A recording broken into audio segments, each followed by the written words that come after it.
ساری دنیا کے لوگ ایک غلط فہمی میں مبتلا ہیں، اور وہ غلط فہمی کیا؟ یہ سمجھتے ہیں کہ ضرورت پوری ہو جائے گی ہم کامیاب ہو جائیں گے۔ یہ بات نہیں ہے۔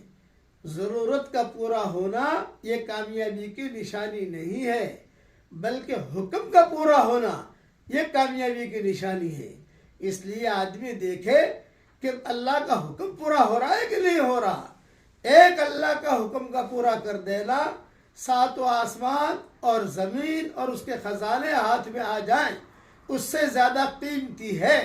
اور ایک اللہ کا حکم کا ٹوٹ جانا ساتوں آسمان اور زمین کے ٹوٹ جانے سے زیادہ خطرناک ہے۔ اس لیے ضرورتوں کا پورا ہونا یہ کوئی کامیابی کی نشانی نہیں ہے، احکامات کا پورا ہونا یہ کامیابی کی نشانی ہے۔ اللہ تعالی ہم سب کو صحیح سمجھ عطا فرمائے، آمین۔